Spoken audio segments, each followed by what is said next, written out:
Ito po ang kanilang bahay. Ito po yung kanilang lutuan mga kabayan. Oh. Yung kanilang sira na. Yan, nagpapakulo ata po siya dito ng mainit na tubig. Magkakape po siguro yung mga bata. Titingnan dito anong pagkain nila. Lugaw. Lugaw po ang pagkain nila ngayon. Anong ulam nyo ngayon, Ate Marika? Adobong kangkong po yun. Adobong kangkong po ang ulam nyo ngayon. Ay lugaw yung yung patula kayong bigas. Mamaya pa pandating. Wala na pa kayong bigas. Lugaw kasi naabutan po namin ni Kuya Jan mga kabayan na ang kanilang kanin po ay lugaw. Ngayon.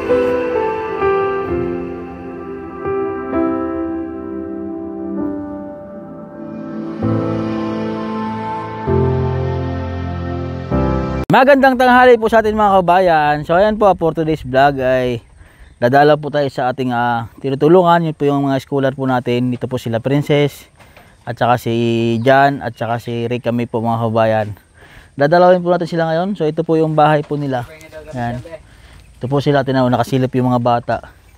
So nakakawa po yung kanilang bahay mga kabayan. So bali ang nag-i-sponsor lang po sa kanila dito ay pagpapaaral ng bata. Hindi po natin nabibilihan ng materyales dahil wala pa rin po tayong sapat na fund para mapaayos yung bahay po nila mga kabayan. Pero nag-iipon-ipon po tayo ng pambili po ng materyales nila. Yan po mga kabayan. So papasok po tayo dito at kakamustahin natin yung mga bata. Ito po ang kanilang bahay. Ito po yung kanilang lutuan mga kabayan. Oh. Yung kanilang sira na. Yan, nagpapakulo ata po siya dito ng mainit na tubig. Magkakape po siguro yung mga bata. Titingnan nito anong pagkain nila. Lugaw. Lugaw po ang pagkain nila ngayon. Yan, dito po. Tao po, pwede mapasok? Andito na sila oh. Pwede mapasok ako dyan, Ate Maricar? Yan. Pasok po tayo sa taas mga kabayan. Ayun, baka tayo ay malusot. Ay, ako pa naman ay maliit. Nga, ito si Rick kami galing ka atang naligo kaya ata. Ha? Maligo sana. Dari kami? Ligo po sana. Maliligo ka? Opo. Ay, hindi pa rin pagkatapos ay maligo kayo ha? Opo. Kamusta naman kayo? Ha? Okay lang po. Meron na kayong bomba? Meron na kayong tubig? Opo. Ayan. So si Jan, kamusta naman Jan? Wala po. Ha? Wala. Anong wala? Ha? Walang pagkain? Opo. Anong ulam nyo ngayon, Ate Marika? Ano po? Adobong kangkong po yun. Adobong kangkong po ang ulam nyo ngayon. Baliktad lang at lugaw. Ay lugaw yung yung patula kayong bigas. Wala po. Ha? Mamaya pa pandating. Wala na pa kayong bigas. Lugaw kasi naabutan po namin ni Kuya Jan mga kabayan na ang kanilang kanin po ay lugaw. Ngayon. Buti ay dumating ako. Ubos na ba yung bigas na binigay ko sa inyo? Ubos na po. Ubos na. Pati grocery, ubos na rin. Opo. Sige, okay lang yun kasi yun ay kinakain. At basta kinakain, di ba? Opo. Ayo, ito, kamusta naman ito? Kamusta yung pag-aaral ng mga bata? Yun, si Princess. Kamusta ang pag-aaral, Princess? Okay lang naman po. Ano ba kayo ngayon? Napasok sa school o module? Module po. Module. Sino na nagtuturo sa module? Si Papa po. Ba't si mama mo? Nag-aaturo din po kay Rika May. Bali, ang tag-isa, tinuturuan mo si Rika May, tinuturuan naman ang asawa mo si Princess. Tulungan kayo, tulungan pala kayo ay. Ayan. Kasi yung iba hindi ko na halos maintindihan sa module eh. Hindi mo maintindihan. Ikaw ba ay nag-aaral, Ate Maricar? Siguro po mga grade 1 lamang po. Ay, grade 1 lang. Kaya hindi ko halos maintindihan yung iba. At least, paano kayo meron din kayong natutunan na naaalaman, Sa mga lang po, sagot, gano'n. Sa mga sagot. Buti kayo yung sumagot sa mga katanungan sa kanila, Kaya ko naman po magsagot, basta po yung naalala ko yung mga pinag-aralan ko nung una. Yung po. So, grade 1 lang po natapos si Ate Maricar. Pero natutulungan yung mga anak mo, Maganda yan, At least kahit paano ay natutulungan mo yung mga anak. Sinusulat ko lang po ang sagot kung tama o mali. Sinusulat mo lang. Sila ako na ang nagsusulat sa module. So sa sunod na taon ay si Jan ay mag-aaral na. Jan, mag-aaral ka na sa sunod na taon, Jan? Opo. Paaralin natin si Jan sa sunod na taon, ano? Opo, yan na yun kasi lang kumain ng 5 gamot ginayan. Para yata Bakit? Kumain ng 5 gamot? Matamis so pag matamis so na Ay, wag kang, anong gamot na kinain ni Jan? Miyapidilits.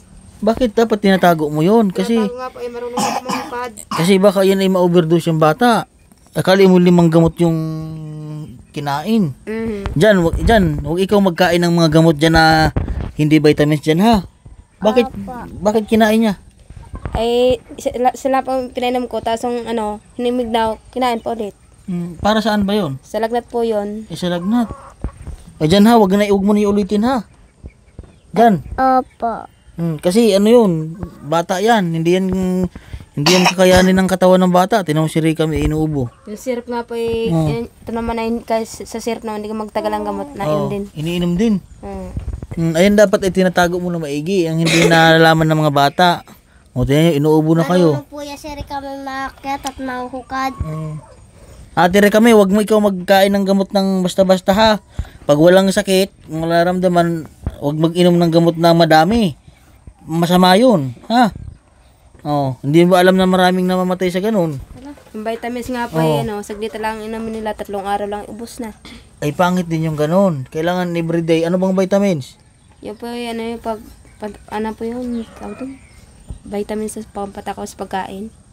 Dapat sa isang araw, isang bihis lang mag-inom noon. Sa po ng nung binilan ko 2 beses sa isang araw. Pwede yun, 2 beses. Pero yung gaano ba kalaki? Ay ganito po kataas po yun Tapos tatlong araw lang ang kanilang ininom. Nitong Isang kutsara lang dapat yun. isang kutsara nga daw po ay Baka isang pala. Baka isang pala ang nangyari. hindi po tinatungga po nila pag yung po kinalabaw na alis na galaba ganun. Nangangahoy. Itago mo ati Maricar na maigi yung mga ganun, ha, dahil masama yun sa bata, ha. Ikaw dyan, ha, wag mo nang ulitin yun dyan, ha. Ha? Opo. Ate Rika May. Opo. Pag nalaman ko, hindi na siya kumakain ng uling. Ay madalang na ho. Very good, no. Hindi ka na kumakain gano'n ng uling. Opo. Kasi kumakain po ito ng uling mga kabayan, eh. Pag tuwing umaga daw, pagkagising, ay uling po ang kinakain. Siguro po ay pag wala po sila makain pag umaga. Ha? Uling na kinakain pag tuwing ganyan ay. Uling nga ang kinakain niyan. Ito si Rika May. Kayo ay nagkakaubo dito sa bahay nyo. Malamig ho. May kabilay ko mo lang ang tabi. Malamig. Oo. Anong sinasabi nyo dito sa sahig nyo? Banig lang po. Banig. Ito ay pag dito ang bata, Ganto lang din. Ha? Ganto din ang palatag namin. Hindi ka natakot dito pag sa gabi matulog? Nakakatakot din po. Ha? Nakakatakot din. Kasi mali yung baka dito, bigla kang dukutin dito. Yung isang anak mo, ihilahay nila ang dyan. Meron mga tulog dito? Ha? Sino nagtulog dito? Pag minsan kami. Kayo. Pag nahit tuluan doon, pag naulan dito. Paano pag yung nakarang linggo, nag-ulan ng malakas? Ano lang po? Kamusta naman kayo dito? Okay lang naman po. Ha? Okay lang. Dito lang sa mga pista na ito. Hindi masyadong tuluan. Saan kayo nagpisto? Sa nga naman. Kasi tinan niyo po ang ano nila mga kabayan, yung bubong nila ay tinapalan na rin po ng plastic. Nilagyan na nila ng plastic para hindi tumulo. Yan. Siya ang gumawa kasi dito yung asawa niya. Ang asawa niya po ay nangangalakal ng mga basura. Tapos ngayon po ay walang kagalakan, naggagapak po ngayon sa ngayon. Ano? Malapit ka ng mga anak. Opo, mga Mayo na po. Mayo? Opo. Ha? Mayo po ang anakan ko. Mayo, anong anakan mo? Hindi pa alam. Mga 30 po. Mga 30, mga katapusan. So saan mo balak mga anak?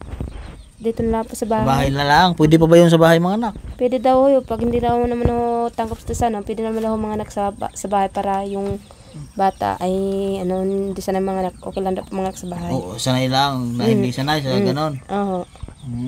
Pwede naman daw mga anak. Basta pagkalabas daw, i-restro ka agad. Na-rehistro agad. O, dapat asikasuhin agad. Opo. Dahil itong mga anak mo ay ito po mga kabayan, ako pa nag-rehistro ng mga bata na ito. ako po ang nag-asikaso. Yung ama nito ng mga batang ito na pag-abid sa anak, hindi pinarestro agad pagkalabas. Oo, dapat ay sikasuhin agad. Ano? Dapat pa sa linggo lang sa pagkalabas, restro na kagad daw po. Ha? Nagpapagila sa akin ng Dwight. Oo. Kasi okay naman kayo dito. Okay naman po, wala po, naubos niya po ng bigas po ang pinanghalian. Oo. Ano bang yung tanghalian nyo kayo, lugaw? Opo. Opo. Hapunan nyo ngayon ay lugaw. Ha? Opo. Nakakawa naman po sila mga kabayan. Dahil yung every month po kasi ay nagbibigay po tayo ng isang sakong bigas sa kanila at grocery. So buti ay ngayon paubos na ata at lugaw na nga. Siguro last na lang po, mga ilang takal na lang po siguro yon. Buti ay nakabalik po agad tayo dito sa kanila. So dyan, kaya bumalik po si kuya dito, si Master, dahil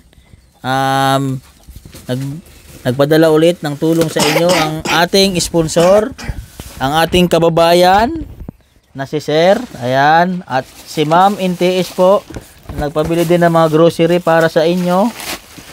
Ayan.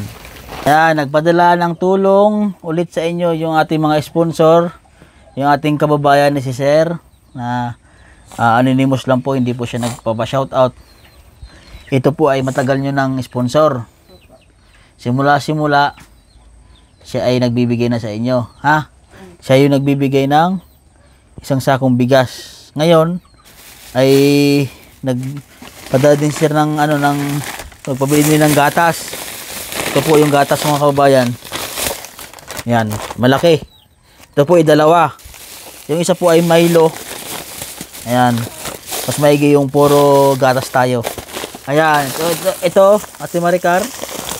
Ito po ay para sa iyong mga anak, ha? Para sa inyo, lagyan mo doon. I-budget mo yan na maigi, ha? Tapos, ito po ay grocery na pinapabigay po ni Ma'am NTS para sa inyo. Ito po ay di ba nagbibigay din sa inyo ng grocery si Ma'am. Ayan, sa mga bata. Kumpleto po ito dito. May ulam, merong mga tinapay. Bilang ko muna kayo makakain. Kaya muna. Kaya muna at matagal natin hindi ulit nakakain si Ate Ray kami ng ganyan. Pag tuwing dalaw lang ni Sir nakakain ng masarap ay hindi naman araw-araw mo kundi si Sir dito kasi marami namang tinutulungan si Sir. Maraming pinupuntahan. Taga-apat. Ate. Hati-hati tayo, ha. Binigyan ko mo siya ng biskwit para mayroon po silang makain, Ito sa inyo mag-asawa. Yan, pwede na kayong magtimpla ng gatas. Nagpainit kayo? Mamaya pagtapos ay magkape kayo, ha. Ay mag-inom ng gatas.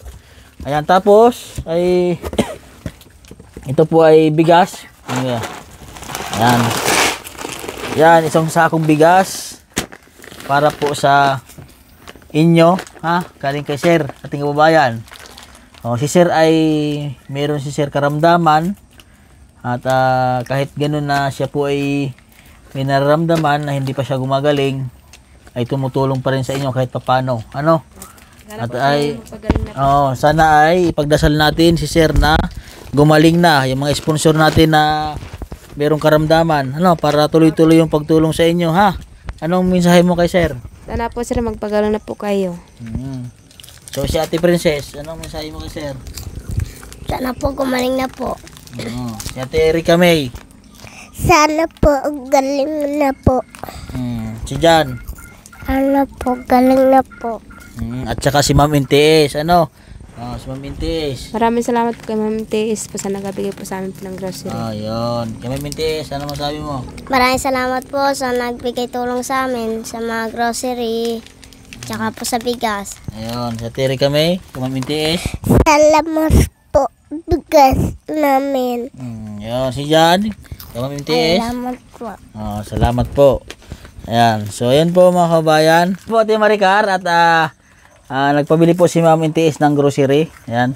At meron po siyang pinapabigay sa inyo na pera. Ito po ay sabi niya, ito po ay ibili nyo ng mga sariwang ulam, katulad ng isda, karne, nasa inyo, basta ibili nyo dapat ng ulam ha. Ito po ay 1,000 pesos ha. Pinapabigay po ni Ma'am NTS yan ha. Yan. So maraming salamat po Ma'am NTS sa inyong tulong at may kakabili na po sila ng sariwang ulam ha. Anong bibilhin mo dyan? Isda po. Isda. So medyo mura-mura naman ngayon ang galunggong. Ano? Tapos kung bibili ka ng karne, nasa na lang. I-budget mo na lang, ha? Hindi naman po nang analis ng bata ng ano, karne. Ng karne? Puro isda. Isda lang po sa Paborito nila isda. Opo. Ito ay sabik na sabik kumain si Jan magkain ng biskwit eh. Matagal-tagal ata hindi nakakain ng masarap kasi every month po kasi tayong dumadalaw sa kanila. Dinadalhan po natin ng bigas, grocery, yung mga tinutulungan po natin, binabalikan po natin para kamustahin at bibigyan po ng tulong. Yan po tayo mga kabayan na yun po yung ating mission na tumulong po sa mga katulad po nila. Ngayon Maricar, ayan, magsaing na agad kayo ha. At meron na kayong isang sakong bigas. Lasaing pa tayo. Sakto at ay logo ang pagkain nyo, ha? Apa. Meron na kayong isang sako. Siguro matagal-tagal na ulit ito maubos. Matagal na rin po. Mga isang buwan na po yan. Isang buwan. Kasya na siguro to kasi mga bata pa naman yung kumakain. Ha? At pag-pray natin yung mga sponsor natin ha. Ate Maricar ha. Opo, sana po gumaling na po. Kasi sila po may talagang nagme-message sa akin na master at ganun nga na kahit sila ay may karamdaman ay tuloy-tuloy pa rin pagtutulong sa inyo Opo. Yan. So yan po mga kabayan at muli po maraming salamat po at sa cameraman ko ngayon na si Kuya Junjun at sa lahat po ng ating mga viewers po at subscriber po at sa lahat ng hindi nag-i-skip ng ads. Ayan, maraming salamat po sa inyo.